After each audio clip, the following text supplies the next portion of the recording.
office you know pretty well, Laura, because you clerked there back in your law days here in New York City, had made some pretty big headlines yesterday when it ruled that it was unconstitutional for stop-and-frisk policies by the police departments in New York City to go forward, that stopping individuals in certain neighborhoods because they wanted to stop them and frisk them to see if they had a gun was unconstitutional. I want to play a soundbite from Mayor Michael Bloomberg, who says this is a major setback for crime fighting. I want to get your response. Take a listen.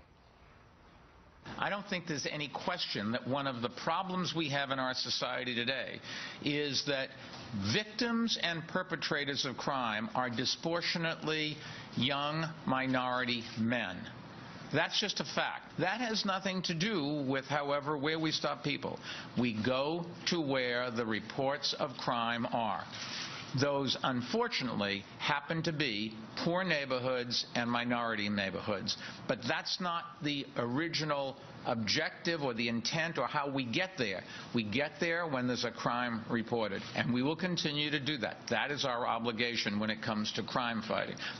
All right. You know this intimately in New York City. What do you make of this? Well, look, to say, as Judge Scheindlin did, that this is an unconstitutional, unreasonable search and seizure, just on the face, it's not really a search, it's a quick pat-down. It's not a seizure. You're not really seizing the person. It's just a very momentary stop, is ludicrous. And by the way, this judge was nominated by Bill Clinton to the federal district court. I clerk for the Court of Appeals, where this case will ultimately go if Mayor Bloomberg can get it there fast enough. But the cops on the beat, it was interesting to read their commentary yesterday when this decision came down. They said it would make them less likely to follow through on the type of criminal reporting and criminal investigation that they really have to do in order to make this successful. Yep. They said it demonizes them in the community, and the judge will now demand that they affix cameras to their persons to record everything that's happening. Now, police officers, you know, they're not perfect. They're like the rest of us, but they have a very difficult and dangerous job in cities in this country. No doubt. And to give them one more burden to do their jobs and say this is unconstitutional, it's another reason why we need presidential candidates to talk about how important the courts are in judging in particular. Aside from the facts of how crime has gone down since stop-and-frisk was implemented, which should be enough proof, aside from that, you have people who live in these so-called bad, poor neighborhoods that Mayor Bloomberg was talking about there, that they're actually against the judge's decision. Oh, because well, they, you know, ultimately they're trying to work hard to probably move out of these neighborhoods for the most part, and they want it to be safe.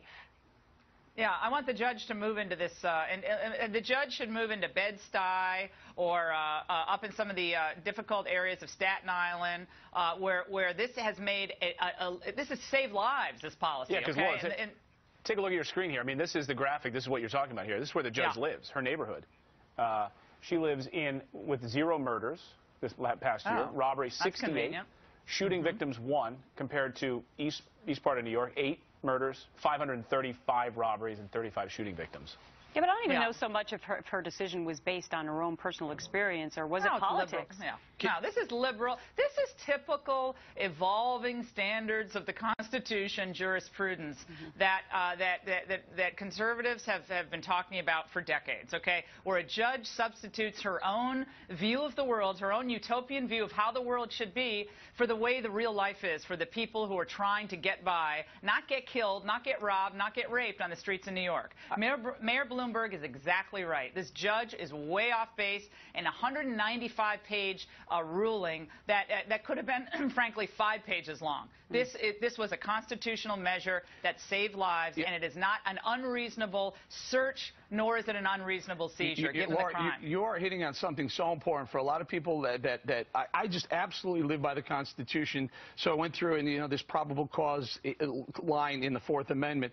Yeah. When a cop sees something and is suspicious of something, that's probable cause. And guess what? Of all the people, of all the search and seizures in New York City over the period they looked at, upwards of 90 to 95% of them said there was something suspicious that made them do the search and seizure. That would put it right in the Constitution.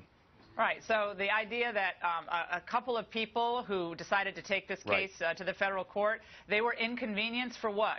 20 seconds? Right. That's a constitutional violation.